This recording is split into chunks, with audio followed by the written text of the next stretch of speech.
శ్రీమాత్రే నమః। మీకు ఒక వీడియో చూపిస్తాను, ఒకసారి చూడండి।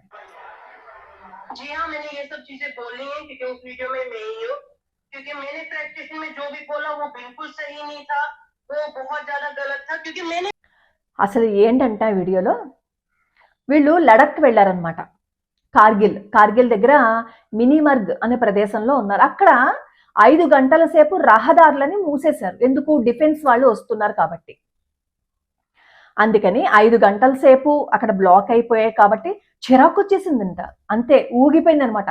ఝంజీ ఝంజీ ఝంజీ అనుకుంటూ తెగ గింజుకుపోయింది। గింజుకుపోతూ ఏం మాట్లాడిందంటే, మేము ట్యాక్స్ పే చేస్తున్నాం కాబట్టి మీరు జీతాలు తీసుకుంటున్నారు అని వాగింది।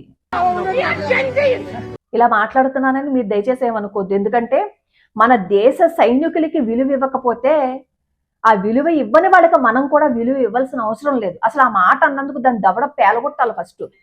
అన్న మాటలన్నీ అనేసి ఈ మధ్య ఫ్యాషన్ అయిపోయింది అనమాట। సారీ నేను పొరపాటున అన్నాను, ఫ్రస్ట్రేషన్లో అన్నాను, చిరాకులో అన్నాను, నన్ను చోటీ బెహన్ అని అనుకుని మీరు క్షమించేయండి అంట। ఎందుకు క్షమించాలి? అంత ఒళ్ళు పైన తెలియట్లేదా?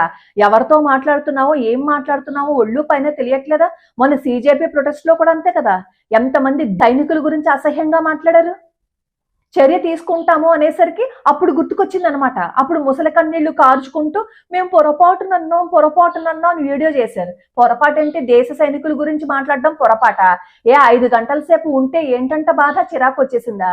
5 గంటల సేపు అక్కడ వెయిట్ చేయడానికి అంత చిరాకు వచ్చేసిందని చెప్పి మాట్లాడుతోంది కదా।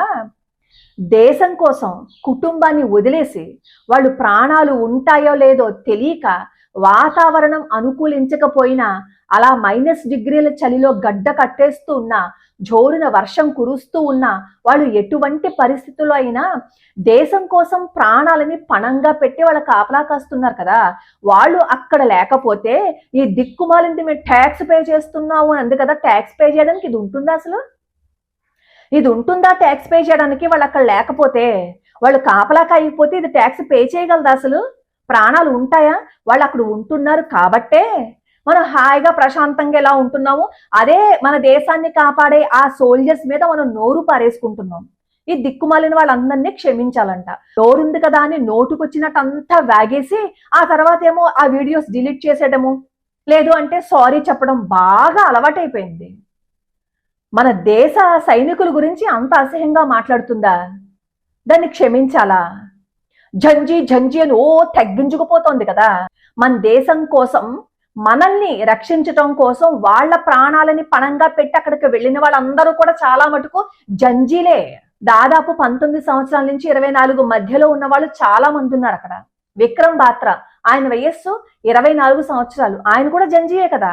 కానీ 24 ఏళ్ల వయసులో జీవితాన్ని ఎంజాయ్ చేయాలి, ఆ ఉద్యోగం చేయాలి, అక్కడికి వెళ్ళాలి, ఇక్కడికి వెళ్ళాలి అని ఆలోచిస్తాం। కానీ అదే 24 ఏళ్ల వయసులో దేశం కోసం సరిహద్దుల్లో శత్రువుల గుండెల్లో వణుకు పుట్టించిన వీరుడు కెప్టెన్ విక్రమ్ బాత్రా। 1999 కార్గిల్ యుద్ధంలో అత్యంత కీలకమైన .4875 శిఖరాన్ని శత్రువుల నుంచి తిరిగి స్వాధీనం చేసుకునే బాధ్యతలని ఆయన తీసుకుంటారు। -డిగ్రీల చలి, ప్రమాదకరమైన కొండల మీదకి ఎక్కుతూ శత్రువుల బంకర్లని ధ్వంసం చేశారు। తన స్నేహితుడిని రక్షించడం కోసం ఈయన ప్రాణాలని పణంగా పెట్టారు అరుణ్ ఖేత్రపాల్। ఈయన గురించి మన ఛానల్లో ఉంటుంది, చూడండి వీడియో। ఈయన వీరమరణం పొందే నాటికి ఆయన వయస్సు 21 సంవత్సరాలు। అయితే 1974 ఇండో పాక్ యుద్ధం జరుగుతుంటే పంజాబ్ షాకర్ఘట్ సెక్టార్లో బసంతర్ నది దగ్గర జరిగిన ఈ యుద్ధంలో ఆయన చూపించిన ధైర్యం చరిత్రలో అలా నిలిచిపోయింది। పాకిస్తాన్ సైన్యానికి చెందిన 13 లాన్సర్స్ ట్యాంక్ దళాలు భారత్ మీదకి దూసుకొస్తుంటే అరుణ్ ఖేత్రపాల్ తన ఫమాగుస్టా అనే సెంచూరియన్ ట్యాంక్తో శత్రువుల మీద విరుచుకుపడుతున్నారు। అప్పుడు శత్రువులు ఏం చేశారు? ఈయన ట్యాంక్ మీద దాడి చేస్తే మంటలు వ్యాపించాయన్నమాట, ఈయన గాయపడ్డారు। అప్పుడు అక్కడ ఉన్న అధికారులు చెప్పారు, నువ్వు ట్యాంక్ వదిలిపెట్టి వెనక్కి వచ్చేయని। కానీ అరుణ్ ఖేత్రపాల్ ఏమన్నారు తెలుసా? నో సార్, నేను నా ట్యాంక్ని విడిచిపెట్టను, నా గన్ ఇంకా పనిచేస్తోంది, శత్రువులని మట్టు పెడతాను అని బదిలిచ్చారు। మంటల్లోనే ఆయన కాలిపోతూ ట్యాంకులోనే ఉంటూ పాకిస్తాన్కి చెందిన 10 ట్యాంకులని ఆయన ధ్వంసం చేశారు। చివరి ట్యాంక్ని ఆయన ధ్వంసం చేస్తున్న ఆ సమయంలో ఈయన వీర మరణం పొందారు. అప్పుడు ఆయన వయస్సు 21 సంవత్సరాలు. జంజీయే ఆయన కూడా. అలాగే జశ్వంత్, ఆయన ఇండో చైనా వార్ జరుగుతున్నప్పుడు అటువైపు నుంచి శత్రుమూకలు దాడి చేసేస్తున్నారు.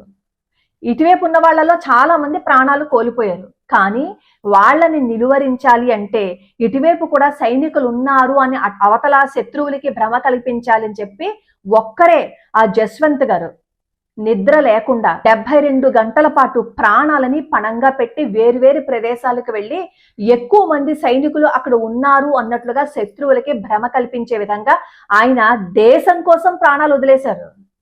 ఆయన వయసు ఎంతో తెలుసా? 21 సంవత్సరాలు. మనోజ్ కుమార్ పాండే జులై 3, 1999 రాత్రి ఖాలుబార్ కొండని శత్రువులు పూర్తిగా ఆక్రమించేశారు. పైనుంచేమో నిరంతరం కాల్పులు జరుపుతున్నారని తెలిసింది. శత్రువుల బంకర్లను ధ్వంసం చేయకపోతే భారత దళాలేమో ముందుకు వెళ్లడం అసాధ్యం. తీవ్రమైన కాల్పుల మధ్య మనోజ్ కుమార్ పాండే ముందుకు వెళ్లారు. వెళ్ళి శత్రు బంకర్ల మీద దాడి చేసి 2 శత్రు సైనికులని మట్టుబెట్టేశారు. ఆయన భుజానికి కాలికి తీవ్రమైన గాయాలైపోయాయి. గాయాలను కూడా లెక్క చేయకుండా 2వ 3వ బంకర్లను కూడా ధ్వంసం చేసేసి 4వ బంకర్ దగ్గరికి వెళ్తుంటే శత్రువుల తూట తగిలితే ఆయన తీవ్రంగా గాయపడ్డారు. అంత గాయపడిన ఆ స్థితిలో కూడా కాళ్లలో చేతుల్లో బుల్లెట్లు దిగిపోయినా రక్తం కారిపోతున్నా నా దేశాన్ని నా ఊపిరి ఉన్నంత వరకు ఎవరికి శత్రువుల చేతుల్లో పెట్టకూడదు, నా దేశాన్ని నేను రక్షించుకోవాలని ప్రాణాలు వదిలేస్తున్న ఆ సమయంలో కూడా మీరు శత్రువులని వదలకండి అని చెప్పి ఆయన ఊపిరిని వదిలేశారు. ఇలా ఎంతమంది దేశం కోసం ప్రాణాలు వదిలేశారు. వాళ్ళందరూ కూడా జంజీలే. వాళ్ళందరూ దేశం కోసం చేశారు. ఈ సిజేపీ ప్రొటెస్ట్ లో ఈ జవాన్ల గురించి నోటికొచ్చినట్టు మాట్లాడారు కదా, వాళ్ళేం చేశారు దేశం కోసం? ఇదేం చేసింది దేశం కోసం? జంజీ అంట, జంజీ. ఓ జంజీ జంజీ అని తగ్గించుకుపోతున్నారు. ఓ కెప్టెన్ యశిక ఆవిడ మాట్లాడుతూ, I want to ask you, Captain Yashika, if you were addressing this young lady face to face, what would be your message to her? What would be the message of a Kargil war veteran to this girl who says my taxes pay your salaries and you guys used to do this in Kashmir, now you're doing it here and I am a Gen Z, therefore you can't mess with me? Captain Yashika, last word. Shiv, if my limited information about the age group of Gen Z goes, and Ojas please correct me if I am wrong, it is somewhere between 20 to 25? Yeah. Yes, correct. Yeah? Okay. So I would just like to tell everybody who is listening, not only this girl, and I am sure Major Toor and Wing Commander Gitanjali will also count the years when they joined armed forces. I was 22 years old when I wore those stars on my shoulders for the first time. I was 25 years old when I was operating in that exactly same area. When Kargil war started, I was part of it. And not only that, I was carrying a child in my belly, 4th, 5th and 6th month of pregnancy. But though we may not be called Gen Zs, but we were exactly the same age as the Gen Zs today. तो वो उम्र का तूफान क्या होता है और उस तूफान को सही तरीके से डायरेक्ट किया जाए तो उसके बाद क्या निखर के लोग निकलते हैं बाहर. I have seen that. ఇప్పుడు ఎవరైతే జంజీ జంజీ అని గింజుకుపోతుందో, ఆవిడ గింజుకుపోతుందో అనలేదులేండి, నా కొళ్ళు మండే నేను అలా మాట్లాడుతున్నాను. 22 సంవత్సరాలు నేను అక్కడ పనిచేశాను.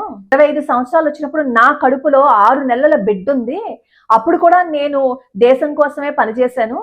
జంజీ జంజీ అంటే మీ తెలివితేటల్ని మీ సామర్థ్యాన్ని సక్రమంగా ఉపయోగించండి అని చెప్పారు. అది నిజమే కదా.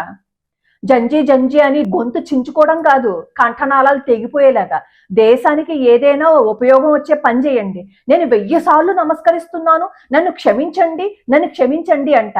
అంత ఒళ్ళు పైన తెలియకుండా అంత కండకావరంతో దేశాన్ని రక్షించే ఆ సైనికుల గురించి అన్ని మాటలు మాట్లాడితే క్షమించండి అని అడిగేయంగానే క్షమించియాలా? గోప పగలగొట్టేసి పర్లేదు సారీ అంటే ఊరుకుంటారా వీళ్ళు? సిగ్నల్ పెంచట్లేదా? నోరు ఎంత పడితే అంత, ఇంకా అసలు ఏ స్థితిలో ఏం మాట్లాడుతున్నారో ఎవరిని మాట్లాడుతున్నారో కూడా అర్థం కావటం లేదా? వాళ్ళు అక్కడ లేకపోతే మనం బ్రతకగలం అసలు? నా స్నేహితురాలు వాళ్ళ హస్బెండ్ ఈ సైన్యంలోనే పనిచేస్తారు. తను చెప్తుంది నాకు, అసలు తినడానికి కూడా తిండి ఉండని పరిస్థితుల్లో వాళ్ళు ఎలా తింటారు, ఒక చిన్న రొట్టె ముక్కని వాళ్ళు ఎలా పంచుకుంటారు. మనం తాగాలి అని అనుకున్నప్పుడు మంచినీళ్ళు తాగలేము, మనం తాగాలి అనుకున్నప్పుడు మంచినీళ్ళు దొరకవు, ఆహారం ఉండదు, ఒక్కొక్కసారి వాతావరణ పరిస్థితులు అనుకూలించవు, చలి గడ్డకట్టేస్తూ ఉంటుందిట, కాళ్ళన్నీ ఇలా లోపల రక్తం కూడా గడ్డకట్టేస్తూ ఉంటుందిట, అలాగే మెదడులో కూడా రక్తం గడ్డకట్టేస్తూ ఉంటుందిట. అలాంటి పరిస్థితుల్లో వాళ్ళు ఆహారాన్ని ఎలా తినాలి, ఈ అన్ని రిస్ట్రిక్షన్స్ ను పాటిస్తూ దేశం కోసం అహర్నిశలు కంటి మీద కునుకు కూడా ఉండకుండా మనల్ని రక్షించడం కోసం అక్కడుంటే ఈ దిక్కుమాలింది ట్యాక్స్ పే చేస్తోందిట, అందుకనే వాళ్ళకి జీతాలు ఇస్తుందట. సిగ్గులేదా?